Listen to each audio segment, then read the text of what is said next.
Thank you very much, Tom, for that kind introduction and for the invitation to speak today. And thank you all for being here. I know many of you were eagerly looking forward to Mark Meyerson's talk, and so I'll start by apologizing for not being him. I know that he was going to talk about something wonderful. I'm kind of surprised, this being California, that like something couldn't have been worked out with Mark Zuckerberg and Meta or something, an avatar of some kind. But in any case, my talk is somewhat different, I think, than what his was going to be or what I imagine it would have been. And I'm, starting out not as a erudite and learned social historian, but as something of a kind of a humanist flaneur and professional dilettante. And so rather than speaking like he was going to do about a revision of social history in the Jewish communities post-1391 Valencia, I'm going to speak about some ideas I have about maps instead. But I think it raises a point that he was going to explore, which I hope to repeat, which is how geographical specificity can matter a lot when we talk about religious communities and the buzzword identity. And so beginning with that idea, I'll start a century before 1391 in a galaxy far, far away from Valencia with the journey of Florentine Dominican Ricoldo de Monte di Croce to the Holy Land, when he visited Tabriz and Baghdad, where he heard with distress the news of the fall of Acre in 1291. When Ricoldo finally returned to Italy around the year 1300, he penned two works in quick succession. Let's see if I can show you what those are. Both works were intended to equip future missionary friars in their upcoming pastoral encounters, but the two texts would face radically different fates. The first, an anti-Muslim polemic known as the Contra Legum Saracenorum, against the law of the Saracens, would end up as one of the most cited and influential Christian texts about Islam in the Latin world, spreading wildly in many copies, as many as 31, and culminating with its promotion at the Council of Basel in 1454, and its publication and translation many times over, including Seville in 1500, 1501, and then finally its translation by Martin Luther in the 16th century, a translation which, interestingly enough, was retranslated in 2001 by a pastor from Missouri. So it's still in print. Go get yours today. Ricoldo wrote the second work, however, the Libellus ad Nationes Orientales, Little Book to the Oriental Nations, apparently in quick succession after the Contra Legum. But it would end up receiving much less attention and still remains unpublished today. Yet this Libellus, this little book, offers us an interesting point of departure. Rather than focusing only on Islam, the Libellus takes up the broader landscape of religious diversity that Ricoldo encountered in Mongol-controlled Baghdad, including a section on Christian heretics, specifically Nestorians and Syrian Jacobites, a section on Jews, a section on Tatars, or Mongols, and a list of general rules for missionaries in encountering them. Beginning in the prologue, he offers a meditation on Psalm 119, 155. He says, "Salvation is far from the wicked." And thinking about this pithy verse, he adds, "It does not say how far, either because the wicked are so distant that they cannot return without God's benevolence, or because the distance is not the same for all. For some are far, some are farther, while others are farthest." More interesting still, this is quite penetrating, but this measure of salvation in terms of distance, of space, corresponds for him inversely for what he calls, or seems to liken, to convertibility, the facility with which each group can be successfully converted to Christianity. So just as the Jews, quote, seem to be more distant from true Christians than Christian heretics, so Muslims seem to be more distant than from true Christians than even Jews, and Tatars and pagans, Tatari siwi pagani, are more distant even than Muslims. But most interesting of all, by contrast with this, what he calls the effect of nearness and conversion, quantum ad effectum apropinquationes et conversiones, he adds, it is completely the opposite in this case. Tatars are more easily converted than Saracens, Saracens more easily converted than Jews, and Jews more easily than these heretics. What interests me about this fascinating observation is that it employs a spatial metaphor to conjure spiritual identity, placing everybody he knew about on a sliding scale of truth based on their apparent propinquity to Christian belief. So my intention today is to make use of this observation as a little starting point to explore a broader question that I believe is germane to what we're talking about today, our discussion of mechanisms and trajectories of ethno-religious interactions. And that question is how religious identity, whether individual or communal, can be cast in spatial terms, how distance can serve as a proxy for heresy and infidelity, and how the language of borders might serve to mark perceived differences. I'd like to probe the implications of the metaphors of geography. So this lecture will offer reflections on the use of spatial language in the study of medieval religious contact and change, including, above all, religious conversion. It will consider how polemical debates sometimes made use of spatial or directional metaphors, and how conversion is often cast as a departure or a migration, a movement between or across spaces. I want to ask both what role space played in these medieval expressions of belief, but also what role spatial metaphors have come to play in our own historicization of religious phenomena. Sources relating to medieval religion offer us, I think, a stark interpretive choice, one in which we can respond with something like interpretive humility over what we can and cannot know about experience, or one in which we can succumb to the hermeneutic temptation to try to fix the contours of religious phenomena like a cartographer might fix the boundaries of a space. I suggest that we should be mindful of how spatial metaphors can impose a conceptual uniformity on understanding that glosses over the particularities of local circumstance. In looking at religious encounters in the past, I think we must find a way to interpret and employ metaphors of contact and change without falling into the conceptual trap they lay before us. So, to begin, how do medieval sources make use of space as a metaphor of belief and identity? Of course, the question is already too ambitious for my modest capacities, absurdly ambitious for the brief moments we have at our disposal today. So I'll start by excusing myself and referring you to any eager listener to the number of enlightening texts that I was drawing from in thinking about this, from Eldon's The Birth of Territory to Jean Dangler's Edging Towards Iberia, or Akbari's Idols in the East, and perhaps best of all, Travis Zadah's Mapping Frontiers Across Medieval Islam.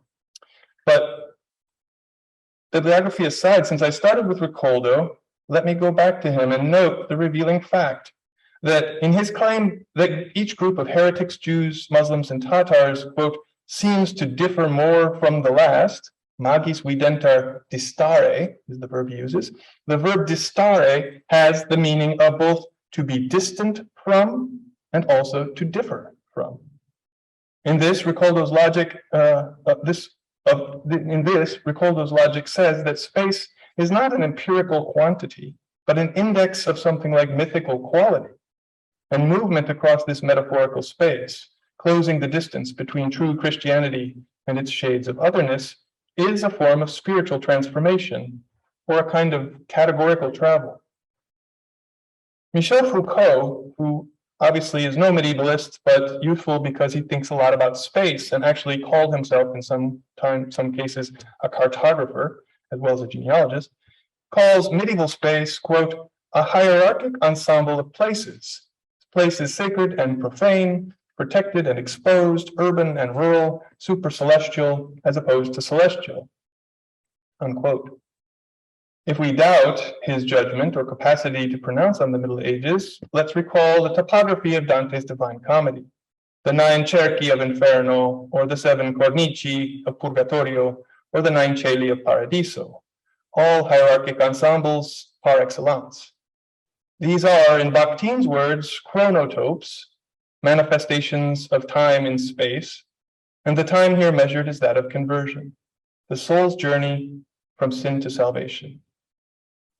That Ricoldo should invoke this conceit of space as spirituality is actually not surprising at all. After all, he seems to have written his words precisely in 1301 in Florence, not a decade before, and in the same place Dante began thinking about the Commedia. Apart from these coincidences, the topoi of spiritual difference as physical distance, or simply of salvation as a physical journey, is entirely commonplace. It's not only in the context of conversion that this formula holds. Distance is a marker of difference in cartographic terms as well.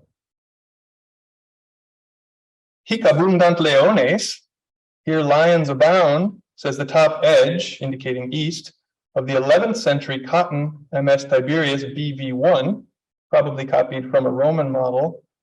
And later legend recasts this admonition to watch out for lions in the famous but apocryphal, partly apocryphal phrase, hic sunt dracones, here be dragons, which actually appears on an astrolabe, interestingly. But this wording also only appears on the Hunt Lennox globe of 1510. And more recently, based on the Hunt Lennox globe, the so-called ostrich egg globe that Stefan Missine has dubbed hopefully the Da Vinci globe, because he thinks it was made by Da Vinci. To be sure, we know pictures of dragony beasts do enliven the borders of medieval maps, as in the 13th century Psalter world map, obviously familiar to many, but it bears remembering that these distant monsters are not in a known territory in many cases. They are in a sort of terra incognita, as Ptolemy's geography would have it. Such unknowns are key parts of medieval spatial understanding. We're obviously all familiar with the common TO maps of Christian thought that divide the world into the zones of Asia, Africa, and Europe, giving each one to one of the sons of Noah, including Ham to Africa. This scheme is presented, of course, in Isidore's later De Natura Rerum. But while the earliest version of this text, the text of Isidore, is dated to the late 7th century manuscript here, this is the earliest copy we have, it presents a simple tripartite structure of this division without commentary or mythologization, I can say that. But a 9th century addition to this in the same folio added here includes, according to Genesis 9, the names of the sons of Noah. This is on the next page. The Isidorian scheme, embodied and expanded, came to be included in the Beatus Mappae Mundi, some of which, maybe 14, have come down to us, beginning with the rectangular Morgan Beatus, the earliest from the 940s. And part of the mythologizing here involved the contemplation of this unknown space we see on the side. At the far right of the Morgan map, beyond Ethiopia, we read in a large blank space, spanning Africa and Asia, quote, "The neighboring desolate land is hardened by heat and is unknown to us." Anthropologist Mary Helms, studying the cultural value of distance, has proposed that in many pre-industrial societies, quote, "geographically distant places, peoples, and experiences are perceived within essentially supernatural or cosmological contexts," unquote.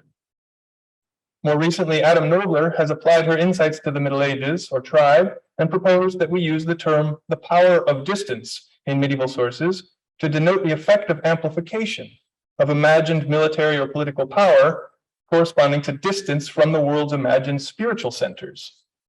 So with dragons and lions on the brain, we might rename this the monstrosity of difference, the heightening of strangeness as a factor of remoteness. In either case, the effect of distance is not premised on sharp definition, but on increasingly vague uncertainty. That is, difference as distance has no fixed border. It lay, empty or partly known, somewhere beyond the pale, but not firmly bound by it. To be distant was to be different, and also, at least in part, to be undefined, to be borderless. At the opposite end of the oikoumene, the known world, difference and distance existed in a sort of dialectical tension with the familiar and the inhabited. Or as Alfred Hyatt has put it aptly, before modern cartography, quote, "terra incognita was land unknown, but not unthought." And medieval Iberia was, in a way, the gate out of the Mediterranean and into the world of the unknown, a sort of bastion at the outer edge of the known world, a wall between the known and the monstrous.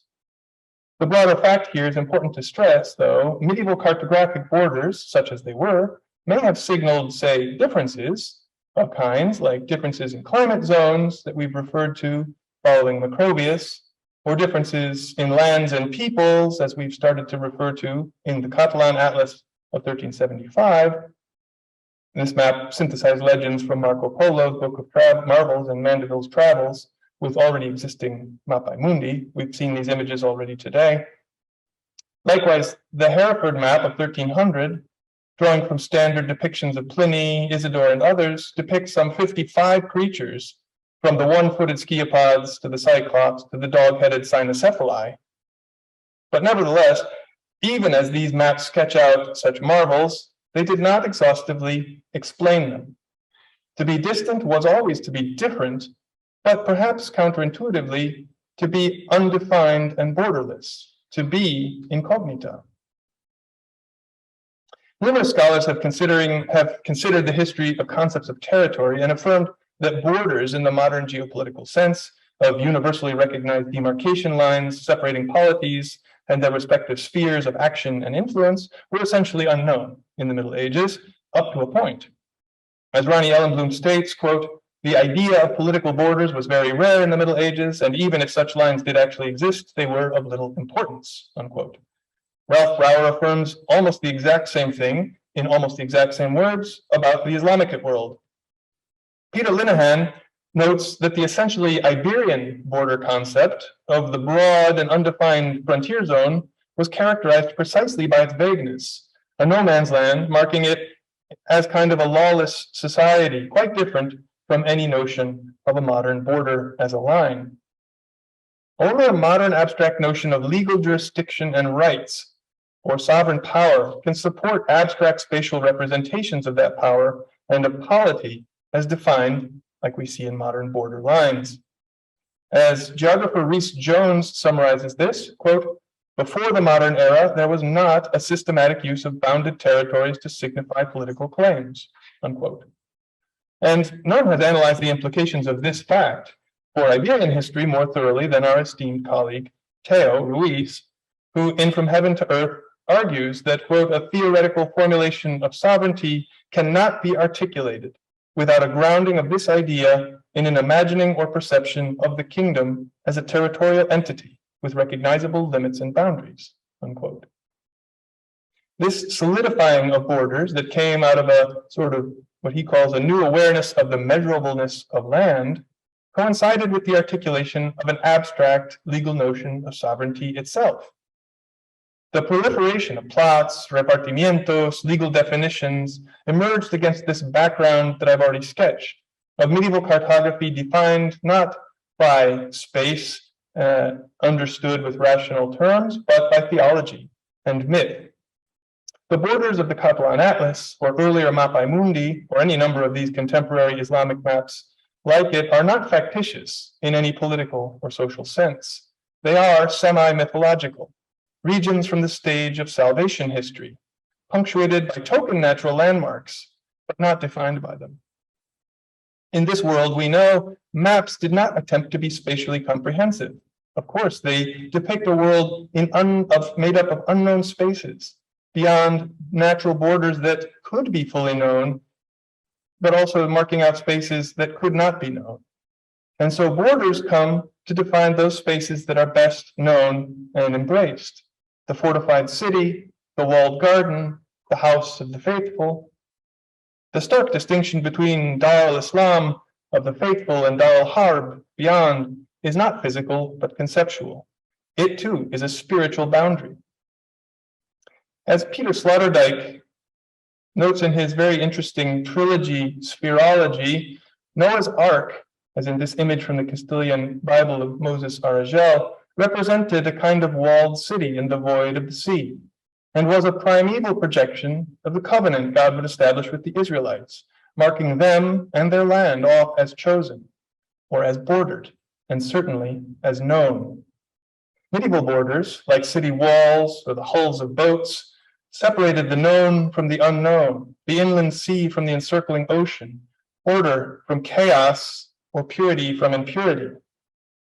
As the Burgo de Osma manuscript of Alonso de Espina's Fortalitium Fidei famously depicts, truth is a walled fortress, with infidelity prowling always, looking for a breach.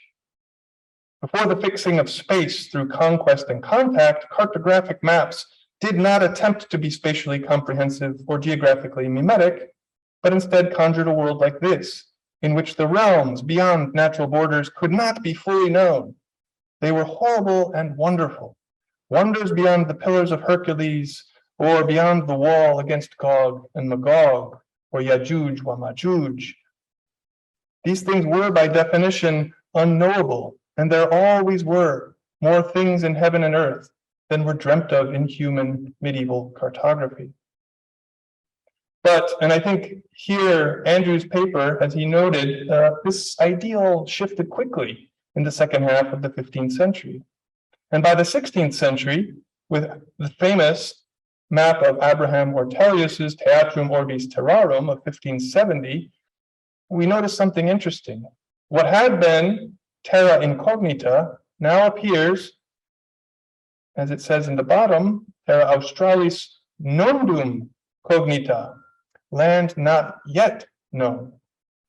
Before the legal revolution and the fixing of space, medieval borders were, by contrast with this, not tools of sovereignty, indices of expanding knowledge, but rather figures of thought and belief that were dependent on unknowing. In the language of exegesis, they were tropological or maybe anagogical. So if the borders of medieval cartography, as I'm saying, are figural, what are they figures of? Cartographic depictions of the known world and its limits correspond largely to narrative representations of sacred history. And here we see, these are not soteriological ideas, these are soteriological, not geographical. So the movement across such space corresponds to the movement from ignorance to knowledge, or from infidelity to faith. In these regions, knowledge and faith did not travel, as the modern Eurocentric figure of thought has it, from east to west, but across time, from past to present, or as Akbari notes, centrifugally or centripetally, emanating out and returning to the centers of spiritual origin and telos, Jerusalem or Mecca. And here, the Carta Rogeriana of 11th century cartographer Al-Idrisi, which we've mentioned as well, is much admired for its knowledge, supposed mimetic qualities, and as you see, I put, since south is at the top, I flipped it for you, easier to view. But remember, having been elaborated at the court of Roger of Palermo, it is not typical or representative of medieval Islamic cartography, which instead is better typified, as Karen Pinto has suggested, by atlas maps, the so-called Balkhi-Istakhri school of maps, known as the versions of the Kitab Masalik wa Mamalik, Book of Roads and Kingdoms. Now, although these are not derived from the Isidorian Tio tradition in any sense, it's interesting to note that they too end up dividing the world into three, but according to a different myth. So here we concede nearly equal space to Africa and Asia and only a tiny little bit to Europe. Maps of the Mediterranean, as Pinto notes, are often symmetrical and weirdly abstract. And here, comparing maps like these, this is the Mediterranean after all, she makes the interesting and perhaps debatable suggestion, but worth debating, that similarities of maps like these with Islamic diagrams of Christian churches in Constantinople might reflect, as she says, a Muslim view of the Mediterranean as a predominantly Christian space. I'm not sure I agree, but it's worth considering the possibility, at least looking at the maps. But however they're interpreted, as Travis Zada explains, quote, the conceptual borders mapped out in a geography of salvation serve as imagined conceits, and thus are not to be found in being, but in language, unquote. And we might add, the topography of faith is our guide. In this sense, figural maps can be construed as visual correlates of another kind of representation of figural difference, one made in narrative terms that moves from past to present or from error to truth. and I mean conversion stories. In this sense, just as the known is bound and defined by the unknown, so present faith and identity are bound and defined by past infidelity and difference. It should, of course, not surprise us to find cartography and conversion overlapping. Many stories of conversion are also descriptions or depictions of movements of travel. For example, one of the best known anecdotes of conversion found among the fragments of the Cairo Geniza, that storeroom of documents in the Ben Ezra synagogue you see here, illuminating Jewish life in the Mediterranean between the 9th and 19th centuries. One of the best known of these little fragments of paper is the story of the Norman Christian convert to Judaism known as Juan of Oppido, or after his conversion around 1102 with the generic convert name Ovadia Hager. In his brief tale, he says, written in his own hand, we hear tell of a series of prophetic dreams that led him to abandon his native city of Oppido and make a new life in Baghdad, Aleppo, and Cairo. He claims this path to Judaism and to these cities was prefigured by a story he heard in his childhood about the conversion of one Andreas, the Archbishop of Bari, who also forsook his land, his priesthood, and all his glory, and so came to Egypt. Ovadia, too, couches his own story in geographical terms. He says, Joram heard the events concerning Andreas the bishop while he was still a youth in the house of Drew, his father. Now, these are the names of the cities around Oppido, the birthplace of Juan. This is him speaking. To the west, there are the cities of Rome, Salerno, Potenza, the town of Pietragala. To the east, the city of Bari. There's the city of Montepeloso, the town of Genanzo. To the north, the city of Acerenza. To the south, the city of Tolve, and so on for another page. Why? We tend to find the repetition of a geographical motif in the context of conversion stories in many places. Leaving one religion for another entails leaving one place for another, one community for another, or one bordered space for another. As Moshe Yagur of Tel Aviv University has argued about the converts like these in the Cairo Geniza, quote, one of the most frequent descriptions of a convert is as someone who has departed or digressed or overstepped religion, law, or Torah. Is it possible? It is, then, that terms such as exiting and entering, or more generally, crossing of borders, hutzi gvolot, more accurately describe the subjects of this study than the term conversion, so-called. The description of converts with a term related to borders and their crossing, and hence to their social significance, that is so fundamental to the matter of conversion, offers more precision. End of quote. Yagur, like Shlomo Goitain or Norman Gold before him, has chronicled many of these converts in the Geniza fragments. One little fragment tells of a woman in 11th century Narbonne who converted to Judaism. Quote, she went forth from the house of her father, from great wealth, and to a distant land. When her husband was then killed, she and her children were taken captive, so she escaped and fled to Cairo. Another fragment tells of Rachel the Rumi, i.e. European proselyte, who writes, quote, my husband, Joseph, from Barcelona, took me from my land and brought me to Alexandria, and now I am destitute. Another includes an 11th century letter on behalf of a former Christian who, quote, from his youth recognized that the uncircumcised walk in darkness. He sought the religion of Israel and fled to Damascus. The Christian elders there attempted to entice him to return, but he told them their statutes were vanity. He desired to go on and travel to Egypt. So on. These fragments all say the same things. Change of religion is travel. Yet they say nothing about the nuances of belief or faith and focus entirely on the origins and physical movement between communities. But I suggest we're wrong to take these changes of place at simple face value, as though, maybe I'm reading too much Augustine lately, as though they can't be both literal and figurative at the same time. As Lucien von Liere notes, quote, territories and diasporas, the notion of being here and longing for there, is a constituting frame to understand constructions and reconstructions and contestations of religious identities. Undoubtedly, biblical and Talmudic vocabularies of faith and faithlessness are premised on such spatial metaphors. The motif of Abraham leaving or departing as kind of the first convert who then takes his leave is based on the command in Genesis 12:1. Leave your country and your family and your father's house and go to the land I will show you.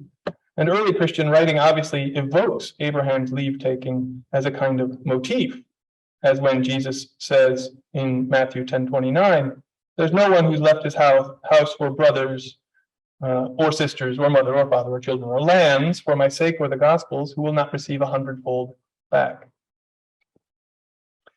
Metaphor, Aristotle says in the Poetics, consists in giving the thing a name that belongs to something else. The language of conversion, no matter the context, is naturally metaphorical because the phenomenon of religious tradition and change, while very real in some people's experience, is also entirely intangible.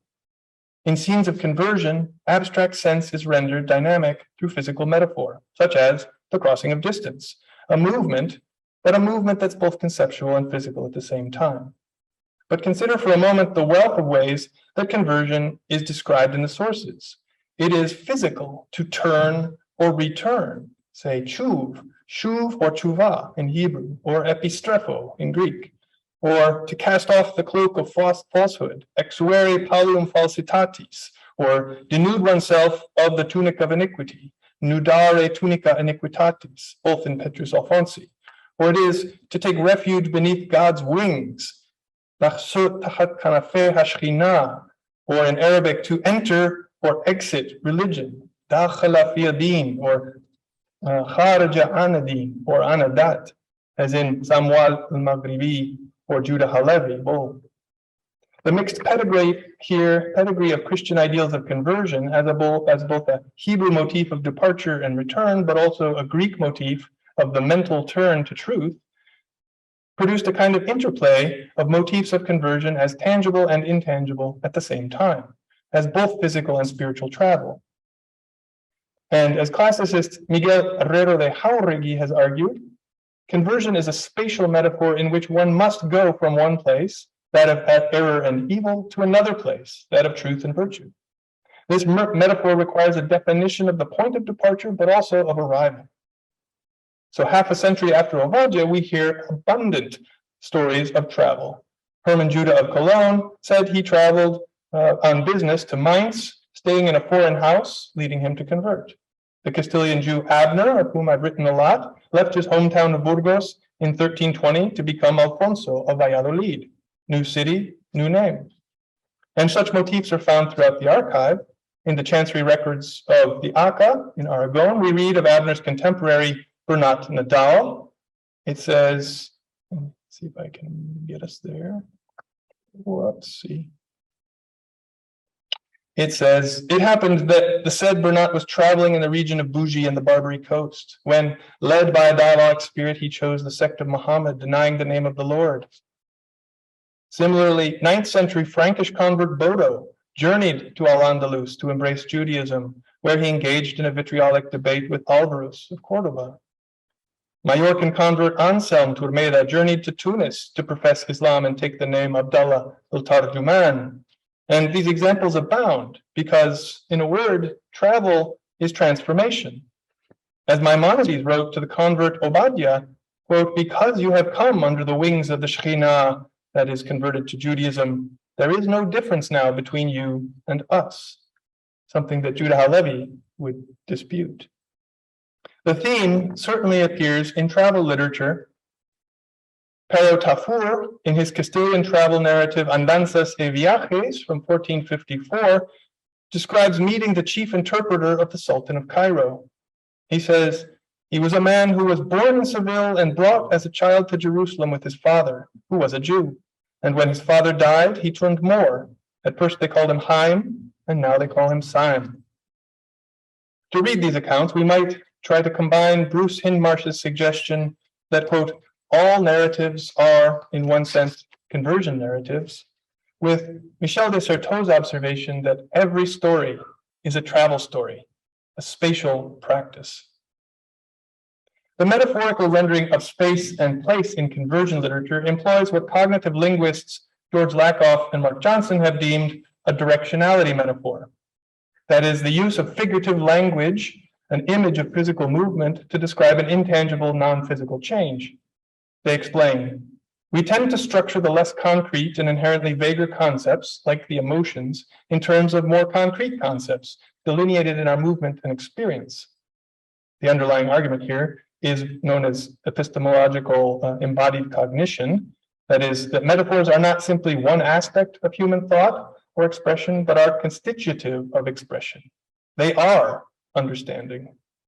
Certainly in the case of conversion, meaning does not exist apart from its metaphorical trappings. An illuminating example of directionality, or the directionality topos, in medieval polemical arguments, linked implicitly or explicitly to conversion or the expectation of it, are Christian attacks on Jewish beliefs that invoke the direction of Hebrew, the right to left direction of Hebrew script, as evidence of the apparent contrary or backward thinking of Jews themselves. Daniel Koken points out that the Isagogean Theologiam by one Odo, active in mid-12th century France, affirms, quote, the Hebrew language descends from the right to the left, just as in contrast with both Greek and Latin, which ascend from left to right. So the fall of the Jews and the raising up of the Gentiles is depicted. Such claims were not confined to Jewish-Christian debate. In the so-called Christian Qasida by 12th century Persian poet Khatani, the idea of fate, which he calls falak, the course of heaven, is said to be unpredictable. Fate is more crooked than the writing of the Christians, he says, that is Greek.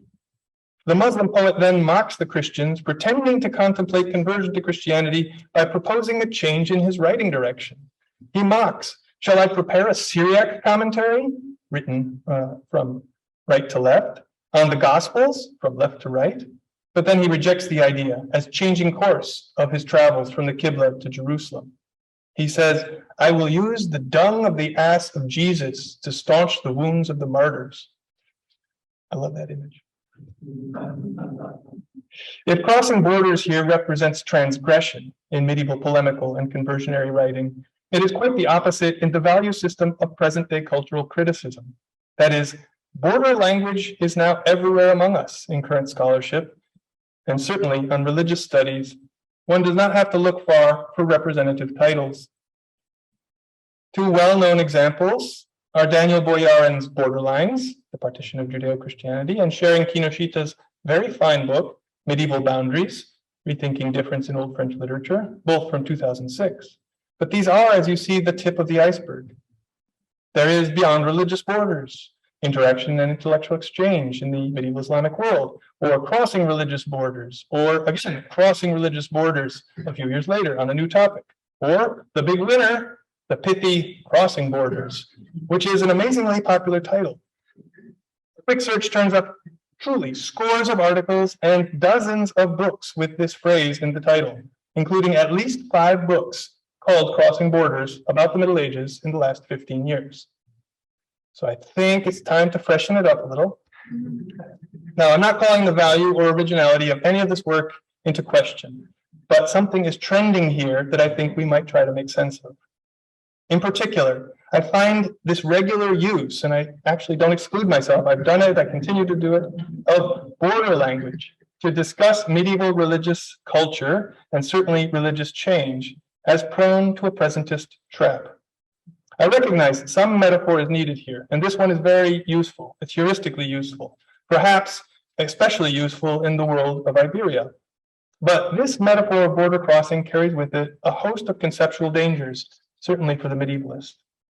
Not only does it lend itself to further metaphors such as intentionality, moralizing conversion as a kind of bold transgression across red lines, or a taking refuge, or a treason. It also succumbs to a particular risk that has been amply discussed in the field of political geography. What geographer John Agnew named in a 1994 study the territorial trap. Agnew here defines this as a set of false assumptions made in discussions of political entities, and he lists 3 core fallacies that territories can offer us. First, state territories have been reified as set or fixed units of sovereign space. Second, the use of domestic foreign or international polarities has served to obscure the interaction between processes operating at different scales. And third, the territorial state has been viewed as existing prior to and as a container of society. It is my suggestion that we can benefit from keeping guard from similar assumptions at work in our own discussions of medieval sources. And we might actually, I can briefly take a little divergence here, we might actually understand the importance of this question in a contemporary light by considering that border language is not innocuous. It is actually part of a larger global shift towards increased border wall construction. And just to consider briefly the fact that the number of border walls that have been constructed since the fall of the Berlin Wall exceeds in kilometers all previous known walls combined, including the Great Wall of China, plus everything else that they've ever measured. That is some 27,000 kilometers of border walls constructed since 1989, 22% longer than the Great Wall of China itself. There are border walls in 60% of, let's put it this way, 60% of the world population lives in a country that has constructed a border wall. 60% of the global population. There have been 75 new border walls constructed in the last 30 years. So talking about borders is not child's play.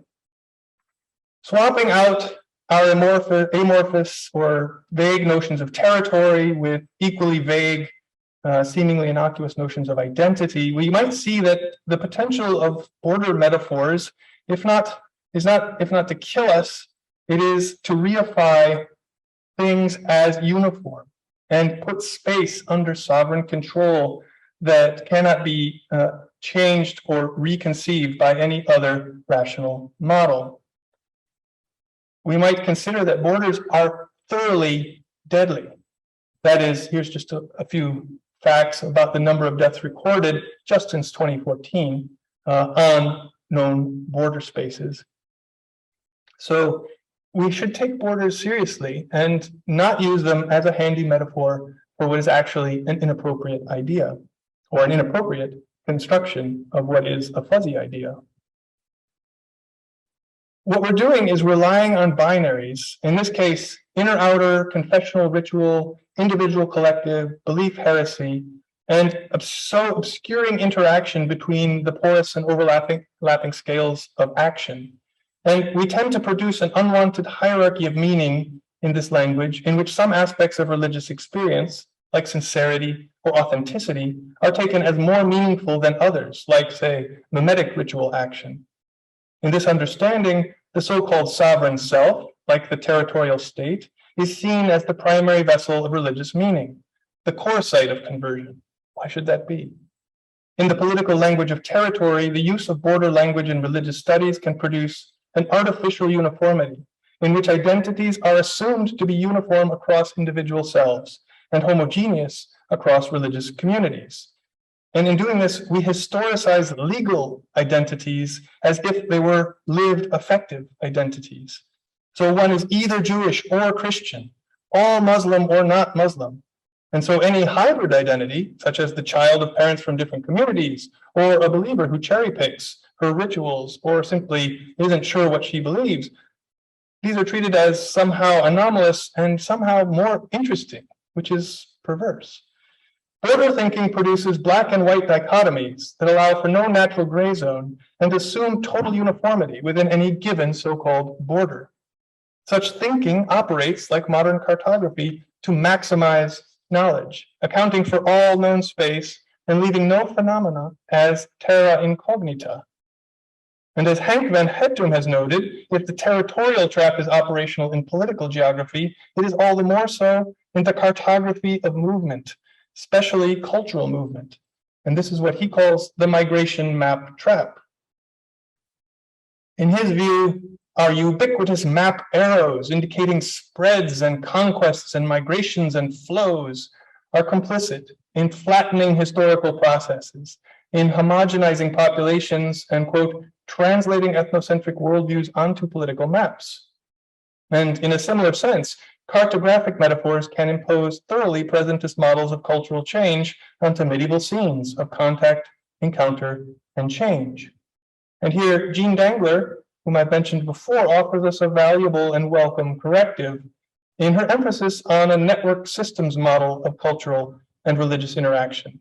One, she says, is based on periodization, national or geographic bounds, or the place names they engender. It's a quote. But as welcome as this systems model is, it does not free us at all from the naming and fixing of the entities that act in such a network. And in so doing, does not really help us escape the conceptual trap that is built into the metaphor by which identity and crossover are constructed. I suggest that the risk here of not working harder to avoid the conceptual traps that these metaphors offer us is quite serious. As Lakoff and Johnson explain, metaphors create reality for us, especially social realities. Metaphors can literally be self-fulfilling prophecies. So what do we do? How to avoid this pitfall in our discussion of Iberian religion? In political terms, Agnew argues that only historical geographical consciousness can free us from what he calls the dead hand of the territorial trap. Now, in medieval studies, if we're going to try to avoid reifying fluid metaphors as universal categories, I suggest we impose a self-limiting paradigm, certainly with regard to religious phenomena, one that resists speaking of conversion or revelation or any theophany in universal, factual, or generically categorical terms.